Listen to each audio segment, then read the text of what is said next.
does he do? He might go all the way. He gives it a ride. It's a chance. It'll be a goal. Can he roll on the floor? He can. Come at the moment. Come at the champion.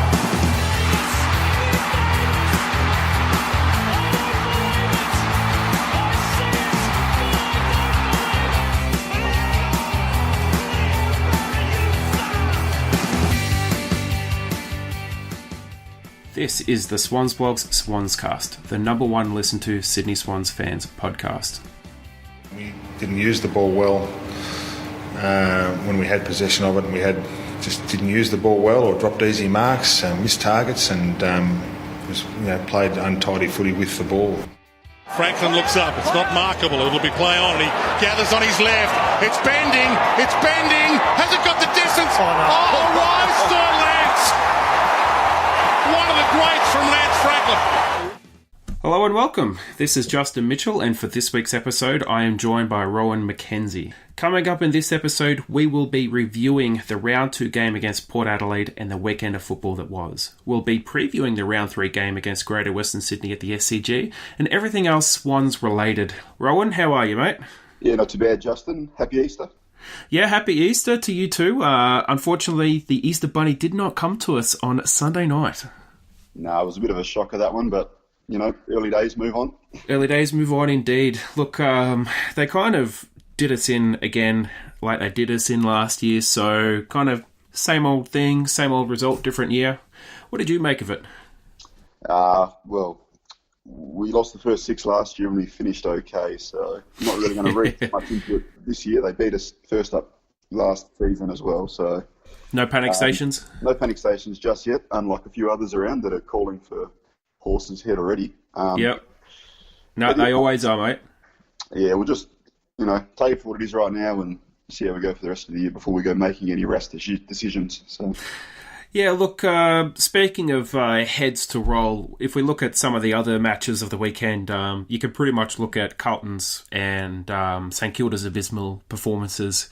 St Kilda was kind of, pumped up to be at least challenging for the top 8 or be thereabouts in the 8 to 9, 10 position. They were dreadful. They were beaten by pretty much the wooden spoon favourites comprehensively. And Carlton were comprehensively beaten on their own patch. So, look, things could be a lot worse for the Swans, but it's not that bad. No, it could be worse. We could be St Kilda, so... Exactly. Yes, exactly. Look, let's get straight into our heroes and villains, Rowan. I would like you to kick us off with your hero of the week. Yep, hero of the week, Ollie Florent. Beautiful, I like it. In yesterday's game, there wasn't too much to be happy about, apart from Buddy. Yep. But the other positive, I think, was Florent. You can just tell, body shape-wise, much, much bigger than last season. He's put a few hours into the gym in pre-season, and it looks to be paying off. He had probably, 20 touches, laid a few tackles. Yeah, he did. Nice run-down tackle. Just a glimpse of what's to come, hopefully. Yeah, look, he did lay that big tackle. I think it was in the third quarter, where he chased down Travis Boak. Travis Boak, yeah. That's right, and Boak was he was completely shocked by it because he just looked around and he's like, how on earth did this happen? And I think that was really one of the only kind of like holding the ball or incorrect disposal free kicks that we got in that half, despite the fact that they were throwing it, haphazardly, and they were getting away with an awful lot in that second half. But I like your hero. Yeah, the umpires were a bit inconsistent all day, but it went both ways. It did, yeah. They should have got a few, so... Yeah, absolutely. Look, the umpiring wasn't quite enough for villainy for me this week anyway. I don't know about you, but it certainly wasn't for me. So, on that note, Rowan, who is your villain of the week? Villain of the... it's a team villain of the week this week. Yes. Probably Carlton, I'd say. That was an absolute shocker. I'm not sure about yourself, but what did you think? Oh, look, Carlton were dreadful. They were without Cruiser, and I think it was maybe Rowan Connolly on Twitter or someone else who basically mentioned that, had a look at the team sheet, no Cruiser, well, Carlton going to lose. Suns, they were very impressive, and Lynch kicked an absolute bag, which will actually take me into my hero of the week, but... So, for Carlton, built up a lot of goodwill last week against Richmond, and then they've just let it all go with that abysmal performance. Anything else you'd like to add on that, mate? No, you pretty much summed it all up. They were terrible. And Big Tommy Yeah. kicked 8, so, when someone kicks 8 goals, it's not often you lose. No, exactly. And look, my hero of the week is Tom Lynch. He just torched the Carlton defence. And look, he's not as athletic, as fast as Franklin. He's kind of like a bit of a truck, really. He's got the turning circle of a bus. He looks like a dinosaur at times. He's a big, strong, powerful forward, but he is by no means quick or athletic. And he just made the Carlton defence look absolutely pathetic. He was on fire. Yeah, he had 21 touches, kicked 8 goals. I mean, that's a pretty decent performance. You'd expect 3 Brownlow votes. Yeah. If he didn't get the 3 Brownlow votes, I think there'd have to be a inquisition on that one. Look, he was by far the best player on the ground. And look, having a look at the stats, Curnow had 38 disposals, right? And they still lost by, 40 points? 34 points. So that just goes to show the disparity of the two teams. And look, my villain of the week, again, like yours, is a team villain. And for me this week, it is St Kilda. Look, they lost to basically the wooden spoon favourites on Easter Friday. Now, I know that North, just like they pioneered the Friday night game, they've been chomping at the bit to pioneer the Easter Friday game. And I don't know if you saw any of that match, but look, that first half of football was dreadful. And then St Kilda just went to water after half-time. Yeah, caught a few minutes of it here and there in between all the Christmas, Easter festivities. They want to put in a bit of showing if they're going to try and pioneer that day. Yeah, look, I'm just having a quick look now. They kicked no goals in the last quarter, and they kicked 3 goals in the third quarter, while the Roos kicked 7 in the last quarter. So the game was kind of competitive in the third quarter, and then the Roos just smashed them in the last quarter. It was pretty embarrassing to watch in the end. So, look, St Kilda, they're supposed to be thereabouts, or at least, a difficult team to beat and be challenging, but they were really dreadful on the weekend, mate. Yeah, I think you've seen it all over social media. Afterwards, a few supporters putting their membership cards in the microwave under the bloke court. No, not a big surprise. Yeah. No, they're channeling the Richmond kind of feeling there, and sort of mentality there. So. Yeah, no, we are definitely going to get to the Dogs later on. But look, I think it's pertinent that we first discuss the elephant in the room, and that elephant that I speak of is last night's game. So, Rowan, I would like you to kick us off with our wrap on the Swans Port Adelaide match. Well, sort of ruined a lot of Easters for a lot of Swans fans. I'm not sure whether I wasn't at the game, obviously being over in Perth, but it looked like it was a bit dewy, or might have been a bit wet. The ball skills were a bit ordinary. We fumbled pretty much every third or fourth possession. I don't know whether it was inferred pressure or early season, just not quite up to scratch, but we just seemed to fumble the ball a bit too much. Heavily relying on Buddy up forward. Yeah, absolutely. Desperately need another option, and I think Naismith going down is already starting to affect things with Sinclair not being able to drift forward as much as he probably could. We'd like to see him down there, so... Yeah, look, and when he did have that chance to drift forward, I think it was right about the middle part of the third quarter, we actually looked like we were going to score. And Parker's goal last week actually came from the fact that Sinclair was deep and Franklin was further up the field. So we definitely need that second tall option. Yeah, we need another option up there. I don't know whether it's Sam Reed's back next week. I don't know what his situation is. But we desperately need another option down there. Yeah, unquestionably there. And look, it's an interesting one because we discussed it last week with Heather Quinlan that Sam Reed was supposed to be about 80-90% ready to go. And Longmire said at his presser after the Eagles game that, he was pretty much right there. They didn't want to risk him. And then he doesn't even get named. What's the story with Sam Reed? Chance next week? I hope so. He was a chance this week, but he wasn't quite ready to go. So, hoping he's right next week. You could see in the second half that we just desperately needed that out, and it wasn't there. So, yeah, I'm not sure whether it's a bit of, ducks and drakes with horse or whether something's happened in training midweek, but to be 80% the week before and then not even get a look in. Yeah, it was a bit of an interesting one. Same with Lear as well. Lear was supposed to be, there or thereabouts last week as well, but he's missed 2 weeks in a row. And I haven't heard about the reasoning for dropping Newman yet. That'll be interesting to sort of find out why he was dropped. I'd probably have him in the team in front of Fox. But obviously something's going on there that we're not privy to. Yeah, perhaps. I think it was more of a matchup thing. But in the end, I mean, in hindsight, those matchups clearly didn't work out. I think the most damning thing, and Longmire certainly touched on this in his press conference, was that we had 34 inside 50s in the first half and we were only 14 points ahead. We handled the ball like a slippery bar of soap. We couldn't really control the play at all. And it wasn't like Port Adelaide were floating back all the time. They were still, quite defensive in their play. But the way we controlled the ball was just shocking. It was under 50% disposal efficiency at halftime, despite the fact we utterly dominated the match. Yeah, and it's been no secret that the Swans have been lacking that play with decent foot skills over the last few years. We finally get Newman into the team, which is, he's rated pretty highly with his foot. They drop him, and then this week we just look fumbly. We look unskilled. We could have done with a guy that can hit a target on the weekend. So hopefully he's back in next week, and it was just a bit of a brain fade, but I'll see what happens. Yeah, look, it's going to be an interesting selection next week, especially against the Giants.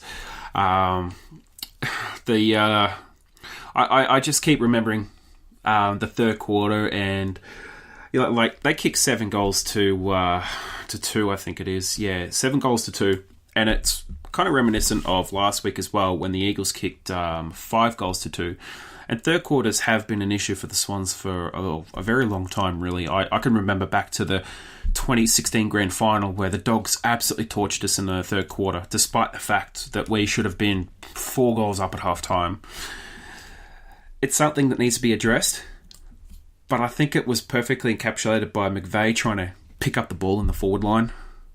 And I think he fumbled it about 5 or 6 times in a row before Motlop drilled him in the back into the ground, and Motlop thought he gave away the free kick, but the umpire, called play on. Yeah, I think McVeigh was a bit too worried about sort of organising the troops. You could sort of see him pointing to someone telling him to go left, getting ready, and, he probably spent it before he got it.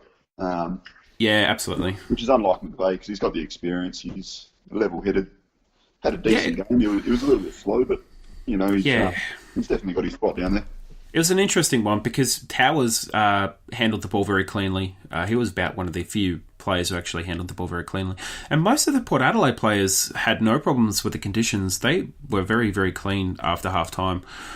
Watching players just drop simple chest marks as well, just straight through the hands, was disappointing. In the end, though, the inside 50 count was even. So we had 34 in the first half, 18 in the second half. I think we had 6 or 7 up till about the 25-minute mark of the third quarter or something silly like that. So, yeah, just back onto Dean Towers. I mean, he's always been the whipping boy, and even this week he had 16 touches, laid a few tackles, kicked a decent goal to get us, within touch at the last there. Yeah. Still certain members of the boys' club are still trying to rip him to pieces, and there was probably at least half a dozen that were a lot worse than him on the day, but still the heat goes on to poor old Dean. Yeah, look, he tried. All he can do is just keep trying. He does the team thing. He did okay in the ruck when he was against someone a bit smaller than Charlie Dixon. But really, the turning point for me in the match was when the Port Power decided to go small. They went Charlie Dixon in the ruck. They moved West off into defence. And then Grundy was stuck on the bench and he couldn't even get back on. And then they shifted tall again with Dixon and Watts in the forward line, and they were stuck with Rampy and Malika manning them. And they really exposed, I guess, that lack of experience and the lack of height in the forward line when the Swans really didn't have any options other than Franklin going forward the other way. Yeah, Malika looked pretty lost at sea down back on the weekend. I wouldn't say he had a shocker, but he looked a little bit out of his depth. And, once you chuck Dixon down there, he's a quality forward. He played well enough, but, poor old Lewis probably would rather forget this game. Yeah, it wasn't a great game. Look, I think the defence as a whole had a bit of a downer. The midfield after half-time was... they had a bit of a shocker, to be honest. It was actually really hard to even do some ratings and pick the best 5 out of the match. I'd be really interested to see what the coaches' votes are. And Rampy was uncharacteristically poor in possession. There was that incident about halfway through the third quarter when he's chasing the ball back towards the goal line. Oh, Chad Wingard, yeah. Yeah, and they picked the ball up and he just dropped it. It was like a wet bar of soap. He's just picked it up, he's got it, and it just sort of drops. And then Wingard's just like, thank you very much. Yep, and you let him know about it afterwards too, which is a bit, you're still 4 points down at that point. Chad, so maybe just save that for the last quarter if you're up 5 goals. Yeah, and look, there was also the one right before the end of half-time when Mills dished the ball off to Melican, and the Melican just pretty much dropped it straight on Wingard's boot. Yeah, Melican. And then Wingard snapped it, yeah. It showed his inexperience. He wasn't alone. I think Rampy was probably the worst defender of the day, but, uncharacteristic. Yeah, look, it wasn't a great game. We've had better, we've had worse. There's a lot to learn and a lot to work on. But look, I think Parker and Franklin were again amongst the best. McVeigh was superb up until halftime. After halftime, he was a bit, I guess, hit and miss. He didn't really do much after halftime, unfortunately. No, I don't know whether that's his age coming into it. He sort of slowed down a bit, or they did put him forward a tiny amount. Yeah. Probably Kennedy, Franklin, Parker, probably Ollie Florent. Yeah, Florent was good. I loved his game. He had a very, very good first half. I think he had about 11 disposals. 12 disposals in the first half, and his tackling was fierce, and it was really good to see. And another one of the whipping boys, Harry Cunningham, he was decent enough. He was unfortunately Kicked a goal. Still irked a few contests, but that's not to be expected. So, but no, he was okay. So. Unfortunately, our man Callum Sinclair, he didn't have the greatest of games. He still managed to get 44 hit-outs, but I think he had about 33 at half-time. So his second half really kind of went a little bit skew-if, a little bit too sideways for our liking. But he still did okay. His disposal efficiency wasn't good, though. It was less than 30%. Yeah, 11 touches, 40-odd hit-outs, laid a few tackles. And I think probably only once we've seen his... what he builds his game on, the second efforts. I think he was on all fours, sort of chasing a loose ball, a couple of second efforts in the third quarter. He wasn't the worst. So. Yeah, look, and I know Robbie Fox cops it a bit, but if you have a look at his defensive numbers on AFL, he's got the highest 1%ers of the team at 10. So that's pretty impressive from a guy who's played 5 AFL games. Yeah, did enough to earn his spot next week, I think, depending on matchup. Yeah. Obviously, depends if they, what they do with Elia and Newman and those. Absolutely. So. All right. Well, look, I think that's enough about Port Adelaide. In the end, maybe the less said about the game, the better. Yeah, it's an Easter to forget, that's for sure. So. It's an Easter. Certainly from a football perspective or a Swans perspective, it's not one you want to put in a memory bank. Look, let's wrap up the weekend that was, and just for our listeners, we are recording this before the Geelong and Hawthorn game, so we don't quite know what's going to happen there. But we have Dangerfield, Selwood, and Ablett. They call it the Dangerwoodlet or something like that. Some stupid nickname. Good luck to them. 3 players don't make a team, so hope Tom Mitchell destroys them. And they've got a couple of laid outs as well. I think Duncan was out. Confirmed. I think there was rumoured to be another one. I'm not too sure. I haven't had a look yet. But look, I'd love it if Tom Mitchell racked up 54 and destroyed him. Yeah, I still think Geelong should win it, but yeah. Look, we'll kick off early in the week. So obviously, Richmond and Adelaide, they played the first game. Richmond, I actually predicted or tipped Richmond would win. I thought they would be good enough on the day. Turns out, not so much. They never really looked like they were in the game. Did you happen to catch any of this one? Yeah, no, it was a bit of the curse of the reigning premiers. Always seem to lose to the grand final runner-ups. So I did tip Adelaide. It was a decent enough game. It was just most that... of it. I mean, Laird had something like 40 touches Yeah. off a back flank, so... And Cochin was pretty much missing the whole game. Yeah, I didn't really see Cochin, so that probably says it all.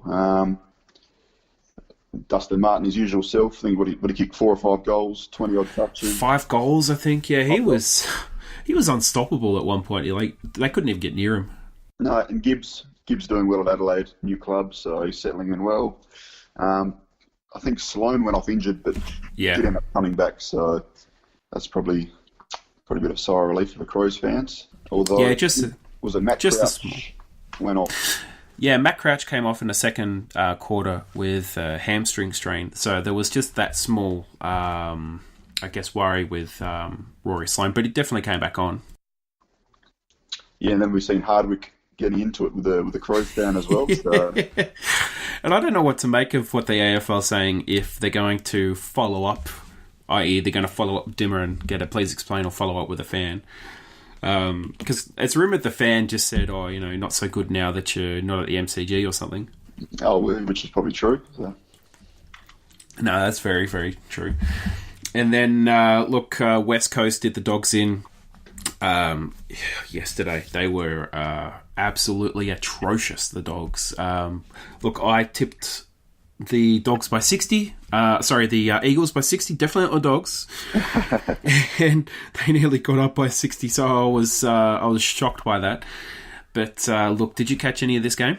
Yeah, obviously with all the Easter stuff going on, I caught bits and pieces, not the full game, but I did pick the Eagles. I think it was more based on last week's game. I wasn't too sure whether the Eagles were better than expected or Sydney were a little bit down, so I sort of went with the Eagles. But I think the Dogs are just... Yeah, only 500 odd days since their premiership, and now they've got to be, one of the favourites for the spoon the way they're going. So. Look, they actually won. They won 2 stat categories. One was free kicks, which is no surprise. Just like the 2016 grand final. Thanks. Yeah, exactly. They won it by 1, and then they won the clearances by 2. That was the only thing they won. They were smashed and everything else. They were deplorable. I was just watching the Eagles play, and it was essentially looked like a training drill at one point. It was just absolutely shocking to watch. Yeah, they were out-tackled. I think they were smashed in the hit-outs as well by 40-odd. Yeah. They were pretty even inside 50s, but marks inside 50. I think the Eagles, it was it Jack Darling probably clunked a few down there. Yeah, he did. They just made him look like a world beater. It really was really poor football from them. I guess the most exciting part of that match was watching Liam Ryan take a few speckies. He got up pretty high a couple of times. Yeah, I watched him in the waffle over here a few games, and he seems to do it every week or two. So hopefully he can do it on the big stage. Yeah, the next sort of Ash Sampi or Weirpunda. Might be a new car heading over to Optus Stadium for marketing. Yeah. Yeah, it was a good hanger, and he had a couple of other attempts at it too, which was really good to see. They're going to be good to watch. You got Nat Nui there jumping on people's heads. You've got Liam Ryan now. No, absolutely. And Fremantle did Essendon in. That was a really good win for Fremantle. And Essendon, they weren't very good at all. Yeah, that was a bit of a surprise. Everyone's got Essendon as top 4, sort of top 8. Bit of a threat. Jumping the gun, I think. Jumping the gun a fair bit. Yep. So, Connor McKenna, I know we were linked with him a year or 2 ago. He just keeps showing that we might have let one get away. I'm not too sure what the situation is there, but he would have looked good in red and white yesterday. Good by foot, running off a half back. Yep. Freo, just a good team effort. I think they had probably 4 or 5 blokes over 25 touches. Nat Fyfe almost back to Brownlow best. Yeah, he was superb. Yeah. And they deserved to win by a lot more. They were 3 goals up before Essendon kicked back, so they were about 33, 34 points up at one point. Junk time goals for the junk time goals. At the end. Yeah, I thought Fremantle was superb. I watched about 2/3 of that match and really enjoyed the way that Fremantle went about it. They attacked the ball. They looked a bit more like Fremantle of old, and you can kind of see where their game plan is going. And Tabner, for example, was really good as a sort of target forward. I really liked his game there. Yeah, he's got it in him if he can just start holding his marks. He he could be a decent forward up forward. So yeah, absolutely. And look, some more news as well. So we had some injury happen over the weekend. Obviously, we've talked about Matt Crouch from Adelaide. He did his hamstring, so he's going to miss probably 3 to 4 weeks at least. And then we had Destruction Derby at the MCG in the first quarter between the Magpies and the Giants. Now, I don't know if you caught any of this one, Rowan, but the first one was Tim Broomhead, and I've got to say, I didn't like the fact that the AFL kept replaying it and then chucked it on Twitter. I thought it was a bit tasteless. Yeah, a bit distasteful, that one, yeah. Yeah, but he's run into goal to kick the ball through. He's missed it. He's unfortunately wrapped his leg around the post and given himself a double compound fracture for his tibia and fibula, and he's looking at a absolute minimum of 12 months. So his injury is probably on the same level as Gary Rowan from back in 2012. So 12 to 18 months is pretty much like his recovery time there. Yeah, just looking at the footage, it's not something you want to see over and over. I mean, his leg looked like a Stretch Armstrong leg. He was just rubber. Yeah, it really did. And, yeah, the poor bugger. So. Poor bugger. And that's a really unfortunate injury. You never want to see that happen to anyone. The guys that do come back, it's probably, 2 out of 10 that get back to something before, the quality before it happens. So. Oh, absolutely. The Richmond player, he's now a commentator. What's his name? Nathan Brown, that's it, yeah. He was a fantastic player, and then he broke his leg, and a really unfortunate incident. And then after that, he was really just a shadow of his former self. Yeah, I mean, Michael Barlow. Yeah, Barlow as well, yep. He wasn't too bad. He was always just an accumulator. He wasn't a game breaker. So, I mean, it didn't affect him too much, but there's not too many that come back. No, certainly not from something like that. And those sort of breaks you see in European sports, and the players never come back the same. So, look, wish him all the best. But then, 10 minutes later, I couldn't even believe it, but Tom Scully unfortunately broke his ankle in just a pretty basic tackle. You see them probably 50, 60 times a game, and his foot just folded in a tackle. Yeah, I'm not too sure what the diagnosis is at the moment. I mean, early reports were was it the broken ankle or was it something less? No, he had broken his ankle and he's going into surgery. So what's that? 3 months out? Oh, they're looking at least 3 months, but it's a broken ankle, so it's still a bone injury. You're looking at, I would guess probably a bit longer than that, but look, they've said 3 months at the earliest estimate. I mean, that's not worst case. I mean, he gets back a couple of games in the reserves before the Giants hit the finals. So yeah, absolutely. Look, that's still really unfortunate, and I think it's really going to hurt the Giants because he is one of their most important players, especially the two-way run that he brings to the team. So it's really unfortunate for them. Yeah, he just justifies the big money that was thrown at him to get him over from Melbourne. So I know he copped a lot of grief in the early days, but yep. He's probably going to get a flag or two in the next couple of years. So he's just got to get back in the team and prove those Melbourne supporters wrong that were throwing the bags of money at him from the MCG that day. Yeah, exactly. Look, I think the Giants did pretty well out of that in the end.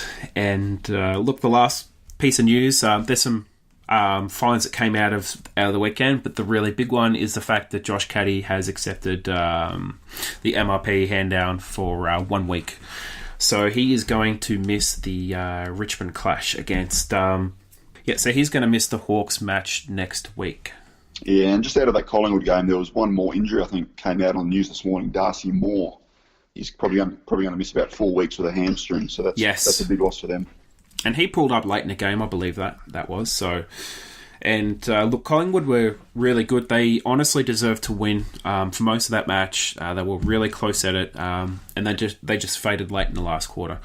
Yeah, I think Collingwood they hit the lead by a couple of goals, didn't they, in the last quarter? Yeah, they did. They did, yep. Giants just went bang, bang, bang. Too much star power and sort of flexed the muscles and away they went.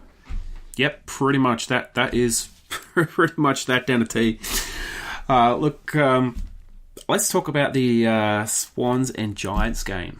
So, now we've covered the Tom Scully injury. Hanbury pulled up late in the match, I think in the last 3-4 minutes with a knee complaint. Longmire in the press conference said that he is touch and go, that they'll have to assess him during the week. and then they'll make a decision, during the week. Yeah, Henry looked like he was a bit sore in the knee. Is he okay? Well, I mean, he got a knock in that last few minutes, so I don't know how he's put up. I haven't spoken to him. See how he is tomorrow. And Reid is still, we don't know what's going to happen with Reid. He said that he hopes, but they don't know. They have to see how he trains during the week. Can you make anything out of that, Rowan? Well, no, not if he's 80% one week and then he's, to be assessed this week. All I can think of is he hasn't pulled up from training to not even get a look in this week. Yeah, I can't really see him coming back in unless, once again, it's all just a bit of smoke and mirrors, or who knows what Horse is up to. Yeah, it's all a bit weird at the moment. Yeah, I expected him to come in this week, but when he wasn't named, it was just, was that all a bit of mind games last week, just to keep the Eagles on their guard? And he's always, that Swans, 2 to 3 weeks away when he's actually 6 weeks away. So. Yeah. Look, I wouldn't put it past him, but I think we could have actually really used him. So it would have been really nice to have him, that's for sure. But oh well. We move on to the next game, and look, it's Greater Western Sydney. Our record recently against Greater Western Sydney is not good. We've lost 3 of the last 4. Yeah, including that, was it the qualifying final last year, I think? Yes, in 2016. Oh, 2016 was it? Yeah, when Kennedy basically got knocked out, but he kept on going, and Tippett copped the broken jaw, and Gary Rowan fell on his face or something. And I think he hurt himself or something. But that was like the start of the end. We were carrying way too many injured players through that series. So they gave us a tune-up in middle of that year, in June. They beat us by 42, qualifying final 36. And then last year, at the start of the season, 42 points again. But at least in Stevie Johnson's last sort of derby, Franklin came to the fore and carried the Swans over the line with a 13-point win. Yeah, a little bit of retribution there, but they still knocked us off in that final the year before, so still a bit of payback for the little brother.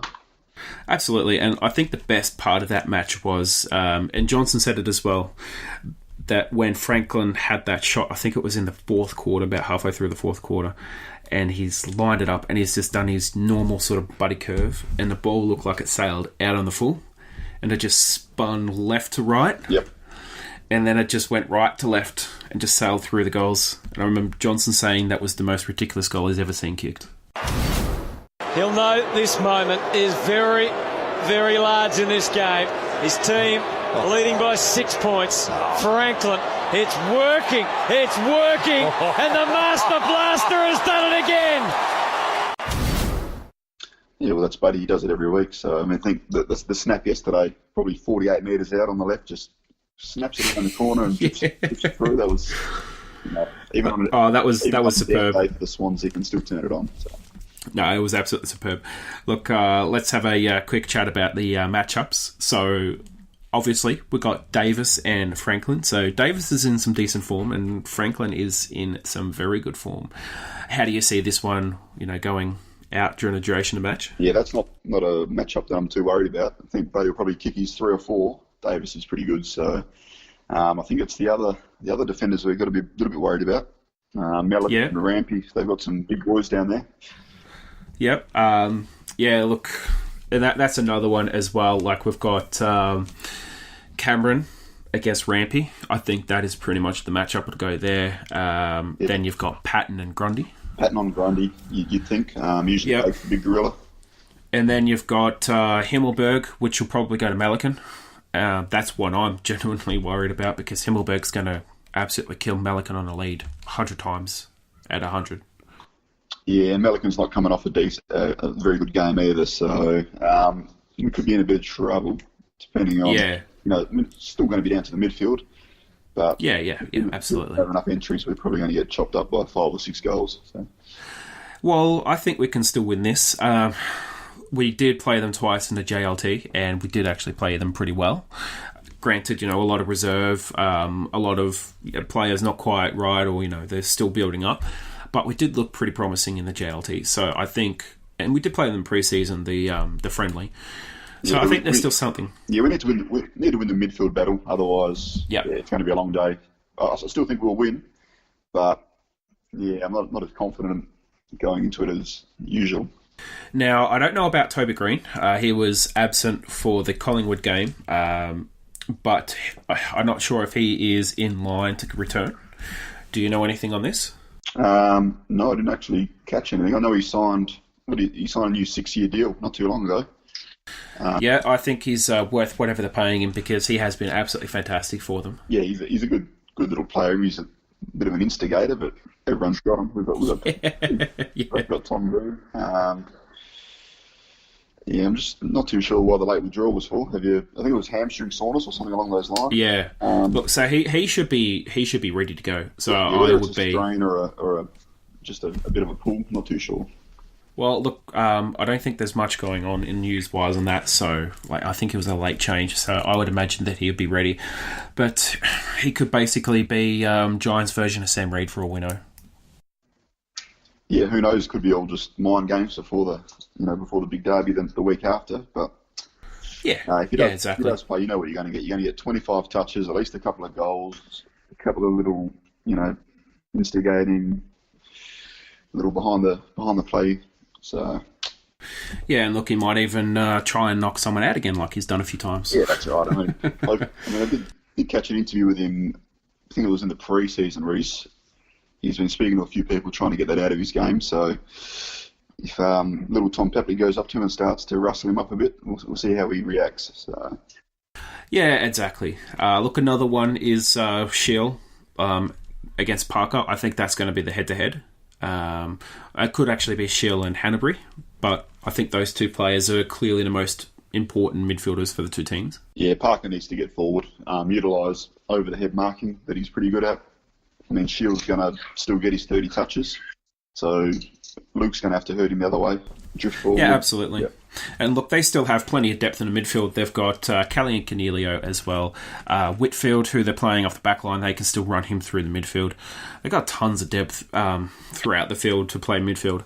Yeah, it's the same story with the Giants every week. If they play to their talent and their ability, it's going to be hard to beat them. But given they're all pretty young, not too sure whether it's all between the years or not, but no. And look, the one thing that they have, I guess, the people complain about them, or at least sort of point at them, is the fact that the midfielders tend to run one direction. They're very offensive, very aggressive with the ball, but they don't tend to run back and cover the space. So that's areas where teams have been able to hurt them and where Sydney has been able to catch them out in the past. And that's where Scully being out is going to hurt them a bit more. I think you've got guys like in the Swans, Hanbury, one of the best two-way runners. Kieran Jack had a bit of a down game, but you're still going to get the two-way running out of him. So we can hurt him going the other way without Scully.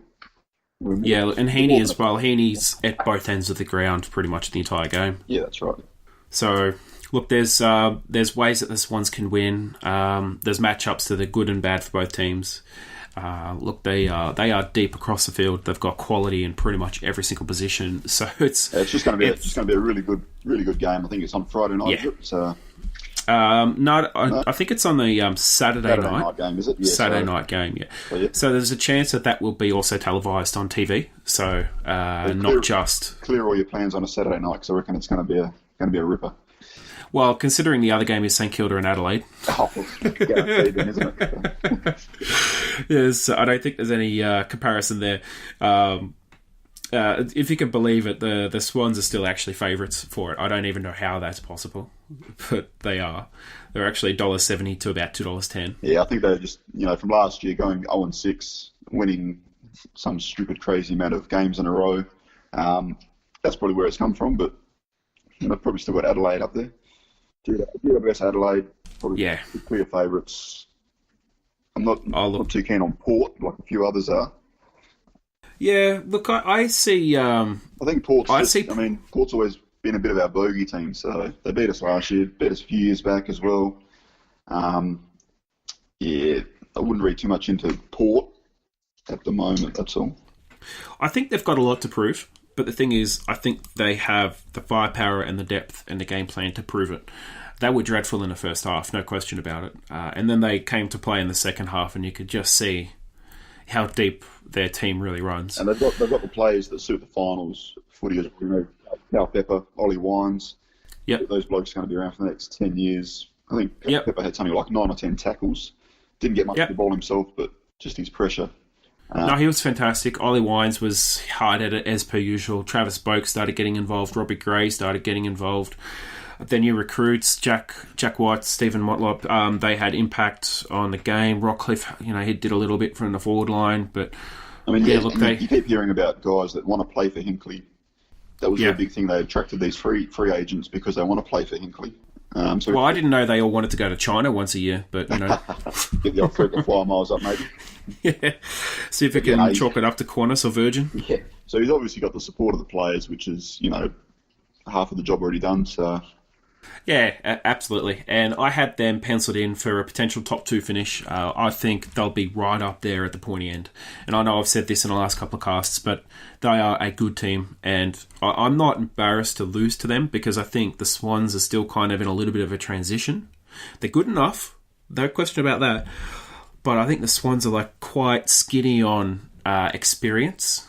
In a lot of key areas, you look at defence is transitioning. You've got Malik and Aaliyah, Newman, Jones coming through, very inexperienced players. A lot of those players under 50 games. Midfield, Hewitt's just hit 50. Towers has just hit 50. Mills is still under 50. Heaney's still under 50.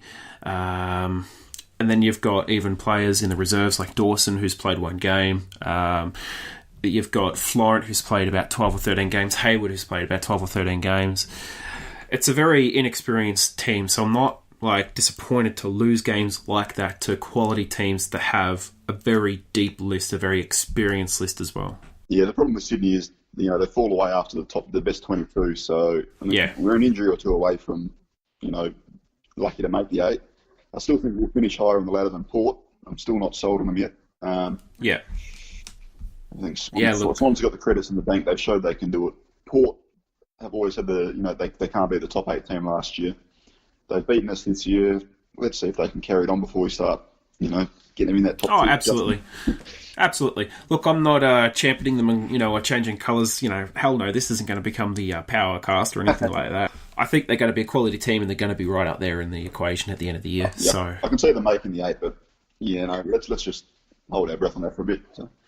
Now, look, as for the Swans and the Giants, how do you see this one playing out?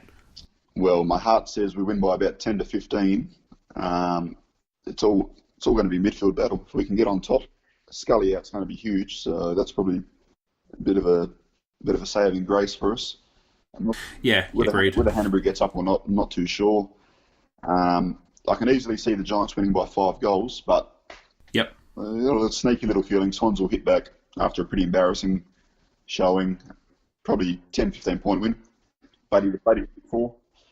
Yeah, look, my prediction would hinge completely on the fact whether or not Reid plays. I think with Naismith going down, and Reid not being available for the first 2 matches, it has really hurt our balance in the side because it's left Franklin completely one out in the forward line. Hayward is being played almost as a midfielder. He's being played as a flanker winger in the midfield. So he's not even getting in the forward line to attack the goals anymore, which I'm finding a bit bizarre because that's what he was really good at last year. Rowan finally returned last week and he played about 5 different roles. Towers got a goal. And look, Franklin is, be all and end all at the moment for the Swans as far as scores go because he's kicked 4 of the 10 goals. He was involved directly in at least another 2 as far as assists go. And the one that Heaney sockered came from the spillage out the back of his contest with his opponent, which I think was Cleary or Houston or someone at the time. So, look, I would say Swans can win this by about 2 goals, only if Sam Reid plays. If Sam Reid doesn't play and we have no tall forward, I don't see us winning this game. Yep, so there you go, horse. Pick Sam Reid, we win. We just need a forward option. It doesn't matter if it's Sam Reid, Aaliyah, if it's the young McCartan or anyone. We just need someone down there to provide a contest. Because we can't just keep playing one forward. You're never going to win games like that. We got away with it round 1, but these are quality teams that we're playing. Yeah, Buddy's not going to kick 8 every week, so you need someone else down there to take the heat off him. You can't beat 2 defenders every single time. No, absolutely not. And look, on Franklin, he's still leading the Coleman medal. He's got 12 goals. Jeremy Cameron has 9. Lynch and Hogan have 8. And more importantly, Josh Kennedy from the Eagles has 0. And that's good for Buddy's Coleman chances towards the end of the year. Yes, because, as soon as he comes back, the Eagles are just going to kick it to him every chance, and he's going to get bags of 4, 5, 6 every single game. And he's always good for 5 goals. The old Subiaco, not to see how he goes off the stadium, but he's always good for 5 goals at home. You can pencil that in. Yeah, absolutely. Look, so we posed a question to our listeners on Twitter.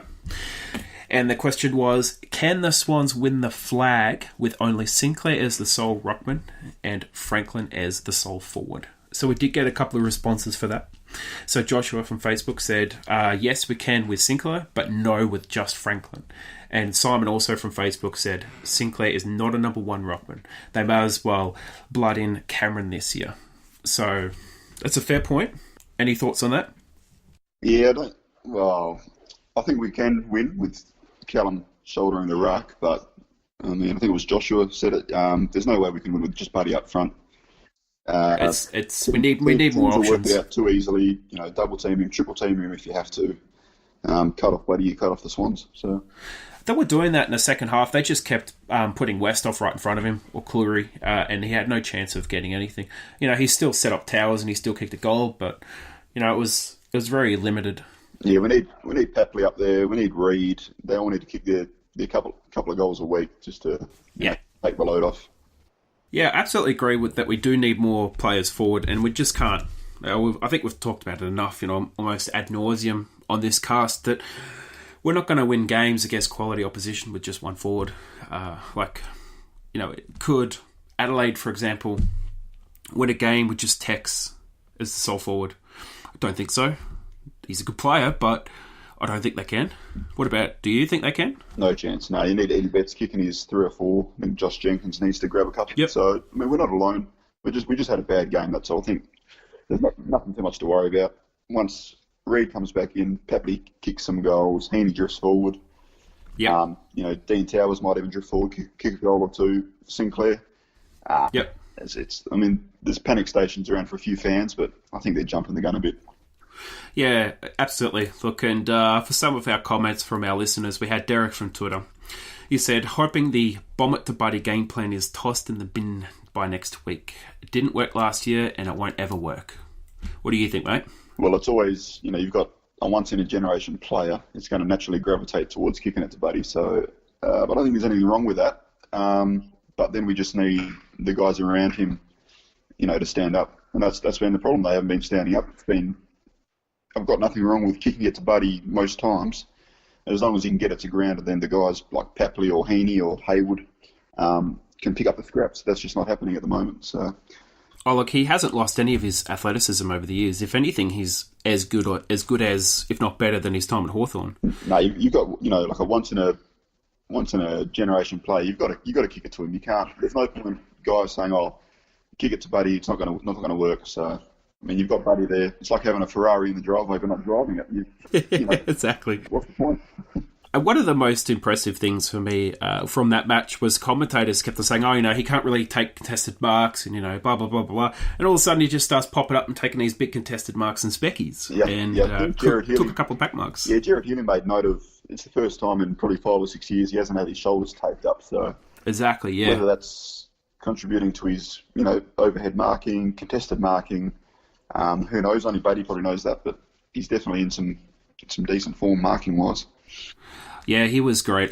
He's been our best player so far this season, hands down, and Parker's right behind him. So it's going to be interesting when they do the Bob Skilton medal count later this year, because the 5 coaches give their, I think they give their 10 to 1s, and I would expect Franklin and Parker to be at least probably 40 votes ahead of the next best person after round 2.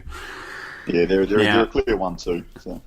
Yeah, clearly. And I thought McVeigh as well. McVeigh's actually been pretty good so far. Reliable, but he's been pretty good. Now, the next comment comes from Derek from Twitter again, same Derek. He said that he can see Florence ascension happening quicker than most. He has bought into our style of game and provides us a versatile option. Now, I think that's a pretty good comment, especially with the way he played, sort of coming off the halfback flank and through the midfield. He was fantastic. And that tackle on Boak, which we talked about earlier, was emphatic and absolutely brilliant to watch. Yeah, I think he had bought into the game plan last year, but he just never had the body to do it. So he's had a year in the gym in the off season. He's bulked up a bit. I mean, you can even see it in his face. He's not. Last year he looked like a little kid, and this season he looks like an adult. So I mean, he's got that extra weight on, a little bit tougher around the contest, which suits the Swans. So yeah, I think it's all going to be good going forward. He's got the pace as well. So. No, I agree. And look, I talked about it with Heather on last week's episode, and I said that I didn't think it was too much of a physical thing. I thought it was a confidence thing because he's bigger, stronger, and he can play. He has proven many times that he is capable of playing, but it was more in between the ears than anything else. And I think he proved that the only reason why he couldn't really put it together against the Eagles was because he just didn't have the confidence in his body to be able to do it. Yeah, that's right. You seen it yesterday. I mean, he's got the new body. He's been working on it, so now he's got to learn how to drive it and get himself to the contest, smash in, use his chase down ability. Yeah, he was fierce. I love the way that he was tackling, and especially in the first half. He was probably third or fourth best player for the Swans in that first half. Yeah, definitely top 5 for me over the whole game. He probably drifted out a little bit towards the end, but he wasn't alone there. No, he wasn't alone, so probably one of his better games in the Swans jumper so far. Yeah, agreed. And look, a couple of people thought that I was a bit stiff on not giving him at least one vote when I did my 5 votes. Very stiff, Justin. Yeah, maybe. But look, you can't give them to everyone, and I would certainly say that he was probably best 5 or 6 on the ground. If I was giving 6 votes, he would have got a vote. But look, let's move into our predictions from last week. So I had Heather with me last week, and our 3 predictions. So Heather predicted the Swans by 20 points. Yeah, unfortunately, that did not work. And I also tipped the Swans, so that's a big bum. Heather had Franklin with 5 or more goals. Yeah, you got close. 4-2. If he kicked one of those points into a goal, it would have been better, but unfortunately, now this one is in play. I'm not sure if the game has started yet, but she has picked Geelong to beat Hawthorn, and Tom Mitchell will have less than 54 disposals. Very good.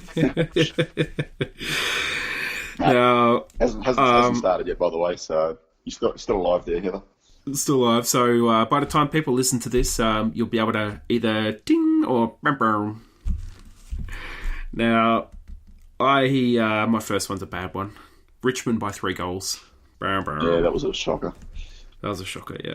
I had the Swans by 1 goal or less. You weren't too far off. I mean, most pundits probably had a 4 or 5 goal win, so... And it looked like it was actually going to be like that for a while too. Yeah, it was a bit of a power struggle back and forth, pardon the pun, but... And my last one was actually really close. Eagles by 60 at Etihad. Unfortunately, that's a That would have been a good pickup, because I think over here in my tipping comp, only a couple of us picked the Eagles, which is unusual because obviously the hometown fans like to jump on board. And Yep. Yeah, so they end up winning by maybe 50 odd? 51, I think. 51 or 52. So almost half a point. Yeah. Almost half a point. Look, the Dogs were dreadful. So, and I said that they were dreadful in form. They looked dreadful in their first round game. They were probably going to be dreadful again, and they were absolutely despicable. Despicable. Yeah, and not even despicable me good, just outrageously bad. Just crap. Yep. Just crap, utter crap. So it's going to be a tough year for Dog supporters. And that actually brings me around to one of our guests on the show in a couple of weeks' time. We're actually going to have AFL reporter Adam Curley on. So that's going to be an exciting one. We had him on last year for one of the live Swans casts. So he's a good guy, and he does a lot of Sydney-based reporting. But he is a Dogs fan. So he might not be in the greatest mood. No, but I think he's reasonable enough and objective enough to be able to give us his thoughts on the match. Yeah, you'd hope so. I mean, he's a pretty well-respected bloke around the traps. So. Yeah, exactly. Look, Rowan, I would like you to give us your 3 predictions of the coming round. Please don't include the match that is to be played today, because obviously that is not round 3. Oh, okay, yep, no dramas. So I've got the Eagles to knock off the Cats at Optus Stadium. I think Eagles will get their first win at the new stadium and they'll go a bit bananas. I reckon the Bulldogs will knock off the Bombers next week to get their first win. Probably a big call. Oh, wow. That is a big call. I just think Etihad Stadium, Bulldogs can't be that bad. Surely not. I reckon they'll knock off the Bombers by a couple of goals. And Buddy Franklin will kick 4 and the Swans will win by 10 points next week. Awesome. I like it a lot. It's an interesting round of football ahead. Let's see, I reckon I'm going to say Franklin. He's going to get 4 goals as well. I think that's probably right on the money. And to be honest, I would really like to get a prediction right for a change. It'd be really nice. I think Parker is in such good form. He is going to get the 3 Brownlow votes. We might be waiting a while for that prediction then, Justin. Yeah, but I think we'll just have to guess.